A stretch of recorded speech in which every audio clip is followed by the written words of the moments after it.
안녕하세요. 남가주 바이셈 아카데미 최광남 목사입니다.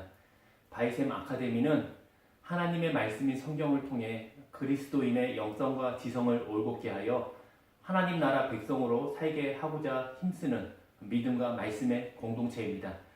우리가 하나님의 말씀을 바르게 이해하지 못하게 된다면 결국 스스로 생각한 열심, 생각한 희생, 스스로 생각한 헌신을 하게 됩니다.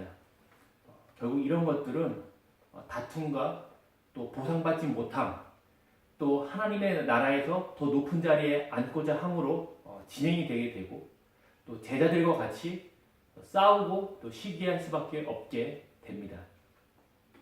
그런 부분에서 우리 말씀을 잘 배우고 또 하나님의 말씀, 또 단어에 대한 규정을 갖는 것은 중요합니다. 오늘은 다말, 우리가 알고 있는 시아버지 유다와 동침하여 아들을 낳은 그 다말의 의로움은 대체 무엇인가 이제 보고자 합니다. 창세기 38장 24절에서 26절 내용인데, 먼저 가상 사연을 보겠습니다. 안녕하세요. 저는 세상에 의로운 사람이 참 많다고 생각합니다. 교회 다니는 사람보다 훨씬 헌신적이고 자신을 희생하는 사람이 세상에 참 많고 참 의인이라 생각합니다. 어떤 분은 자신의 생명을 던져 다른 생명을 살리기도 하고 자신의 전 재산을 기부하기도 하며 많은 봉사를 하기도 하여 세상에 의인이란 소리를 듣기도 합니다. 솔직히 교회를 다니는 저보다 그들이 더 의롭게 보입니다. 오히려 성경을 보면 성경의 인물과 사건이 더 불리하게 보입니다. 예를 들어 전쟁이나 또 멸절 같은 부분이 그렇고, 또 시아버지와 몰래 동침한 며느리 다말이 의롭다라고 말하지 않습니까? 뭔가 앞뒤가 맞지 않고 도덕적이지 않다고 생각합니다. 그런 부분에서 오늘 창세기 38장에 나오는 이 다말 사건이 왜 의롭다함을 받았는지 이제 말씀을 보고자 합니다. 실제로 많은 사람들이 이 창세기 38장의 내용을 가지고 굉장히 비도덕적이고 또 굉장히 천박하다, 말도 안 된다, 이런 게 왜 성경에 있냐라는 얘기를 많이 하거든요. 근데 왜 이것이 들어왔고 이것이 왜 의로운가 보고자 합니다. 먼저 우리 그 본문을 한번 읽어볼까요? 38장 24에서 26절 이렇게 얘기합니다. 석 달쯤 후에 어떤 사람이 유다에게 일러 말하되 내 며느리 다말이 행음하였고 그 행음함으로 말미암아 임신하였느니라. 유다가 이르되 그를 끌어내어 불살라라. 이것은 당시 문화에선 당연한 겁니다. 며느리, 그러니까 그 며느리가 동침도 하지 않았는데 아이를 가졌다는 건 행음했다는 거고, 행음한 여인은 불살라 죽였죠. 4,000년 전 이야기니까 당연한 겁니다. 여인이 끌려갈 때 사람을 보내어 시아버지에게 이르되 이 물건 임자로 말미암아 임신하였나이다. 청컨대 보소서 이 도장과 이 끈과 지팡이가 누구의 것이니까 한지라. 이 도장과 끈과 지팡이 누구 거죠? 유다의 것이었거든요. 유다가 그것을 알아보고 이르되 그는 나보다 옳도다. 내가 그를 내 아들 셀라에게 주지 아니하였음이로다 라고 얘기합니다. 이게 이상한 내용이죠. 며느리 다말이 임신을 했어요. 아버지가 누군지 모릅니다. 그런데 다말이 이 아이의 아버지가 누구다? 시아버지 유다 당신이다라고 뭔가 증표를 내미니까 유다가 뭐라 그랬냐면 그것을 알아보고 이르되 그는 나보다 옳다, 의롭다라고 평가를 합니다. 이해가 안 되죠? 먼저 이걸 봐야 돼요. 의로움이란 뭐냐? 그렇죠? 의로움이란 뭐냐? 왜냐하면 우리 저번 시간 봤을 때 산상수훈의 8복 중에서 마지막 복이 뭡니까? 의로움을 위하여 핍박받는 자는 복되다. 그렇죠? 복되다. 의로움을 위하여 핍박을 받은 자. 완료되거든요. 근데 의로움을 위해 핍박받는 게 뭡니까? 그런 걸 알아야 됩니다. 예를 들어 의로움이란 뭐냐면 윤리와 도덕적인 거는 아니에요. 계약적인 겁니다. 계약. 그렇죠? 계약이에요. 계약. 예를 들어서 부동산 거래를 할 때에 주인과 세입자, 매매자와 구매자가 서로 계약을 맺습니다. 계약서를 쓰지 않습니까? 세입자가 약속한 금액을 정해진 날짜에 집주인에게 보내주어야 뭡니까? 의로움입니다. 집주인은 약속된 금액을 받고 세입자의 주거를 보장해 주어야 의로움을 얻습니다. 만약 집주인이 그 계약 기간이 남았음에도 불구하고 그 집에 들어와 있다든지 뭐 시도 때도 없이 그 집을 방문하면은 그것은 의로움이 아니고 계약을 파기하는 것이죠. 먼저 세입자가 약속한 월세를 정한 날에 주지 않는다면 불이한 자가 됩니다. 만약 집주인이 정한 기간을 세입자에게 보장하지 않으면 그 집주인은 뭡니까? 세입자에게 불이한 자가 됩니다. 그러니까 의로움이라는 건 뭐냐면 언약, 그러니까 계약, 서로 맺은 계약에 대한 이행을 행할 때 그것을 의롭다라고 얘기한다는 거예요. 이해가 되십니까? 그러니까 계약을 이행하기 위해서 뭐다? 윤리와 도덕적인 부분도 뛰어넘는 겁니다.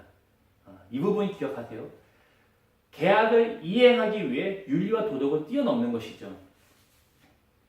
윤리와 도덕으로 만약에 아니야, 이 의로움은 윤리와 도덕이야, 이런 부분이 없진 않아요. 근데 윤리와 도덕으로만 의로움을 얘기하게 된다면 사실 의로움은 기준이 없게 됩니다.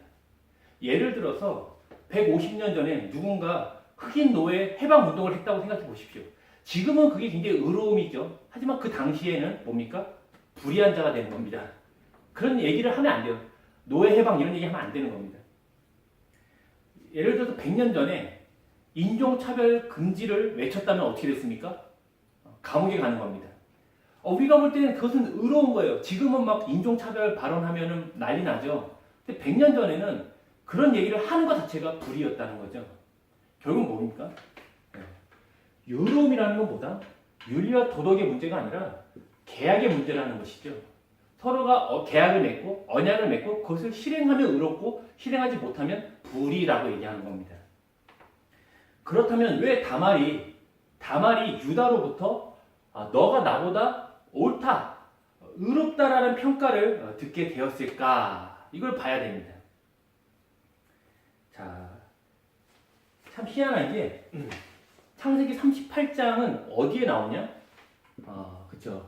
창세기 37장과 창세기 39장 사이에 38장이 있죠. 당연한 거죠. 근데 특이한 건 이 내용이 뭡니까? 여기 요셉 이야기예요, 요셉. 그러니까 지금 요셉의 이야기가 나오는 중간에 뜬금없이 갑자기 유다 얘기가 나오는 겁니다. 이 얘기는 왜냐면 역대상 대상 5장 1절에서 2절을 봐야 됩니다. 이렇게 얘기해요. 유다는 형제보다 뛰어나고 주권자가 유다에게서 났으나 장자의 명분은 요셉에게 있다. 장자의 명분은 지금 요셉에게 있어요. 하지만 유다에게서 누가 나옵니까? 주권자가 나오는 거죠. 그래서 이 요셉 이야기 사이에 지금 유다 이야기가 끼어 들어와 있는 겁니다. 창세기의 원래 제목이 뭐예요? 창세기. 창세기의 원래 제목은 태초가 아닙니다. 뭐냐면 톨레도트. 그렇죠? 히브리어로 톨레도트 뭡니까? 족보의 족보. 첫 번째 강의 때 얘기를 했던 것 같습니다. 창세기의 원래 제목은 족보예요. 그게 뭐냐면 그래서 창세기에는 10가지 족보가 나옵니다. 10개 족보가 나오거든요.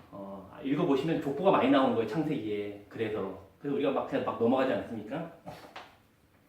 결국에 뭐가 중요하냐면 창세기를 기록한 것은 누구에게 하나님의 약속이 계대되어 흘러가는가를 기록한 것이 바로 창세기입니다.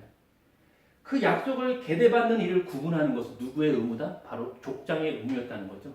이삭이 눈이 어두우니까 어떻게 합니까? 에서하고 야곱 중에 누구에게 그 약속을 계대해야 되는지 못 보는 거예요. 눈이 어두우니까. 근데 누가 그걸 보냐면 그 부인이 보고 야곱에게 주는 것입니다. 문제는 뭐냐면 유다에게 누가 있어요? 좀 지우겠습니다. 그렇죠? 유다에게는 3명의 아들이 있어요. 그렇죠? 3명의 아들의 이름이 뭡니까? 이렇게 성경에 보면 좀 보겠습니다. 첫째가 엘이에요. 그리고 오난, 셀라 이렇게 해가지고 세 명의 아들이 있었습니다. 첫째, 둘째, 셋째 이렇게 아들이 있었어요. 그런데 다말, 며느리 다말은 누구였냐면 첫 번째 엘의 그 아내였습니다. 그런데 뭐라고 되어 있냐면 첫 번째 아들하고 두 번째 아들이 죽었어요. 이렇게 써 있습니다. 여호와가 보시기에 불의함으로 악함으로 여호와께서 그들을 죽이셨다. 무엇이 불의했는지는 몰라요. 근데 그렇게 첫째 아들이 죽어요. 그럼 어떻게 하냐면 그 계대를 해야 됩니다. 그러니까 자손을 계대해야 되기 때문에 며느리 다말을 그 둘째 오난이 들어와 갖고 그 형수와 동침하여 그 형님의 자손을 계대시켜줘야 되거든요. 근데 이 오난이 어떻게 했습니까? 싫은 거예요. 자신이 그 씨를 주면 그 씨가 자신의 씨가 아니라 형의 씨가 되기 때문에 어떻게 합니까? 씨를 주지 않거든요. 그때 하나님이 이렇게 얘기합니다. 여호와가 보시기에 불의함으로 여호와께서 그를 죽이셨다 하면서 오난도 죽어요. 그렇죠? 결국에 여호와께서 그들을 죽이신 이유는 뭐냐면 그들을 불의하다고 얘기하신 이유가 뭐냐면 자손을 잇고자 하지 않았기 때문입니다. 9절과 10절에 보면 나옵니다. 오난이 그 씨가 자기의 것이 되지 않은 줄 알므로 형수에게 들어갔을 때 그의 형에게 씨를 주지 아니하려고 땅에 설정하매 그 일이 여호와가 보시기에 악함으로 불의함으로 여호와께서 그도 죽였다. 자, 보세요. 그도 죽입니다. 그도입니다. 그도 죽었어요. 그도 죽이셨다. 이게 뭐냐면 엘하고 오난이 죽은 이유가 같다는 거예요. 뭐냐면 자손을 낳지 않겠다는 겁니다. 그러니까 하나님의 약속이 지금 흘러가고 있는데 그 약속을 어떻게 합니까? 계대하지 않겠다는 거예요. 이 톨레도트 그 하나님의 언약을 잊지 않겠다라는 것 때문에 그것을 불의하다라고 얘기한다는 거죠. 자, 문제는 뭐냐면 그러면 유다가 아버지니까 이것을 이 하나님의 약속을 계대해야 되는 걸 알고 있다면 어떻게 해야 돼요? 셀라와 다말이 동침하게 해야 됩니다. 그런데 어떻게 하냐면 겁이 났어요. 두 명의 아들이 죽었고 아들 하나 남았는데 얘도 죽을까 걱정이 돼서 어떻게 하냐면 다말을 고향으로 보냅니다. 그렇죠? 고향으로 보내요. 셋째 아들 죽을까봐. 근데 어떻게 했냐면 이 다말이 창녀로 변장을 하고 아버지 유다와 몰래 동침을 하여 자손을 계대하는 것이 바로 창세기 38장의 내용입니다. 좀 이해가 되십니까? 유다가 그걸 알아요. 다말이 임신했고 그 아이가 자신의 아이라는 것을 알게 된 유다가 뭐라고 하냐면 야, 당신이 너가 나보다 뭐다? 의롭다라고 얘기합니다. 다말은 유다와 첫째 아들과 둘째 아들보다 하나님의 약속에 신실했다는 평가를 듣는 겁니다. 야, 유다가 얘기하는 거야. 야, 너가 나보다 내 첫째 아들, 아이를 낳지 않고자 했던 첫째 아들, 둘째 아들보다 너 다말이 뭐다? 하나님의 약속에, 하나님의 말씀에 더 신실했다. 그래서 보다 너가 의롭다라고 얘기하는 것이죠. 솔직히 어떤 여인이 할아버지랑 자고 싶겠습니까? 더 젊고 더 건강한 사람의 씨를 받고 싶지 않겠습니까? 하지만 누군가 유다의 씨를 계대하지 않으면 뭡니까? 하나님의 이 족보, 이 언약의 그 흘러감이 어떻게 끊어진다는 거죠. 그렇기 때문에 다말이 할아버지와 동침을 해서 그 씨를 계대해 주는 거죠. 하나님의 약속이나 사실 섭리가 들어오게 되면 윤리와 도덕 위에 자신을 묶어버리는 것이 뭐다? 바로 사명자입니다. 그러니까 사명자라고 하는 것은 이렇게 얘기할 수 있어요. 다시 한번 정리드립니다. 하나님의 약속이나 섭리가 들어오면 윤리나 도덕 위에 자신을 묶어버리는 사람이 바로 사명자입니다. 그래서 호세아 같은 사명자는 어떻게 합니까? 호세아 창녀와 결혼하지 않습니까? 선지자이고 선지자가 하나님의 선지자가 창녀와 결혼했어요. 사람들이 얼마나 손가락질 했겠습니까? 근데 결혼하는 거예요. 왜? 그것이 하나님의 약속과 섭리 가운데 들어온 것으로 본 거예요. 창녀와 결혼하죠. 창녀가 어떻게 합니까? 도망을 갑니다. 가서 또 돈을 주고 또 사와요. 호세아가 그런 사람입니다. 이사야 같은 사명자는 어떻게 합니까? 옷을 벗고 다니거든요. 옷을 벗고 다녀요. 얼마나 말도 안 되는 짓이죠. 그런데 그렇게 하는 거죠. 왜냐하면 하나님의 약속과 섭리가 들어왔을 때 윤리와 도덕을 묶어버리는 겁니다. 호세아나 이사야 같은 행동은 윤리와 도덕적이지 않지만, 의롭지 않지만, 우리가 어떤 윤리와 도덕적으로 의롭지 않지만 하나님의 약속의 신실함으로 의롭다함을 받는 겁니다. 이것이 성경이 말하는 의로움입니다. 결국 하나님에게 받은 약속이 있습니까? 하나님이 내게 주신 말씀이 있습니까? 그 약속에 신실하고자 힘써야 하는 겁니다. 아들이 죽었다고 그들이 말을 듣지 않는다고 해서 그 약속을 포기하는 것은 뭡니까? 불의한 거죠. 유다가 불의한 겁니다. 하지만 다말이 그 약속을 실행해내므로 의롭다함을 받는 것이죠. 물론 그 약속이 잘 안 보여요. 너무 멀게 느껴집니다. 중간에 아들이 죽는 괴로움도 있을 수 있어요. 또 내게 그것이 이루어지겠는가라는, 또 하나님이 참으로 이 일에 도우시는가 계시는가란 의구심이 듭니다. 내가 잘못 받은 건 아닌가라는 의구심이 들어요. 다 그렇습니다. 하지만 보십시오. 오직 의인은 어떻게 삽니까? 그의 신실함으로 살아가는 것입니다. 하나님의 말씀을 믿음으로, 또 그 약속과 그 섭리와 그 말씀에 신실함으로 반응하여 의인으로 서 있는 우리가 되기를 간곡히 부탁드리고 또 기도합니다.